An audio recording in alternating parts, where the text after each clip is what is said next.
En Espagne, le Premier ministre a annoncé un changement de rythme de travail et toute la presse en a conclu que le pays voulait renoncer à sa traditionnelle sieste du midi.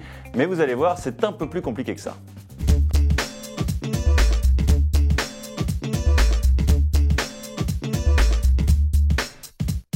Dans certaines entreprises espagnoles, il y a encore une très longue pause à l'heure du déjeuner qui divise la journée de travail en deux et qui vous fait donc commencer très tôt et rentrer chez vous très tard. Mais pour Mariano Rajoy, il est temps de se mettre au rythme européen. En los próximos 4 años, una nueva ley de conciliación y corresponsabilidad acompañada de un plan integral para la conciliación. Tampoco podemos quedarnos descolgados de Europa. La racionalización de los horarios en las empresas y en las instituciones es capital. En concreto, vamos a ampliar el periodo de excedencia por cuidado de hijos en familias numerosas. Vamos a impulsar el teletrabajo.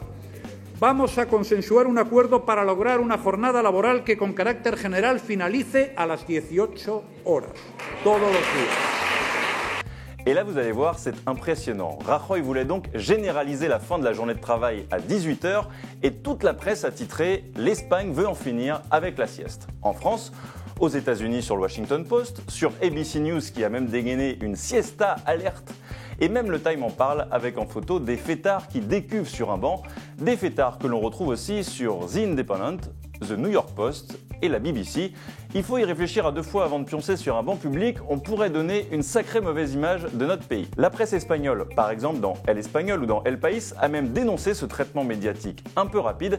Et sur NBC, cette fois-ci, on pimente un peu l'histoire en rajoutant que les niveaux de productivité en Espagne sont même en dessous de ceux des Français, qui sont connus pour leur attitude décontractée au travail et leur ténacité à vouloir des systèmes de congés généreux. Pour répondre à cette vérité générale rigoureusement objective, énoncée par une journaliste dont nous n'allons pas épingler le nom, ce n'est pas le genre de la maison, nous dirons simplement n'importe quoi,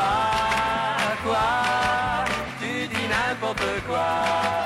Et en plus c'est faux, nous affichons l'un des meilleurs taux de productivité horaire au monde, tous les classements le disent. Mais revenons à nos moutons espagnols qui s'adonnent apparemment chaque jour à une sieste de plusieurs heures après le repas. The siesta is not a reality anymore. So this was in the agricultural time, in the moments of, before the Civil War too.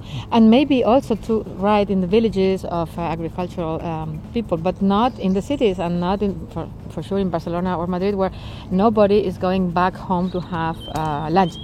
Finalement, on apprend que Rajoy n'a jamais parlé de sieste, et ce n'est d'ailleurs plus une pratique très courante en Espagne, que la France est un modèle de productivité et que certains journalistes outre-Atlantique font justement preuve d'un certain manque de sommeil.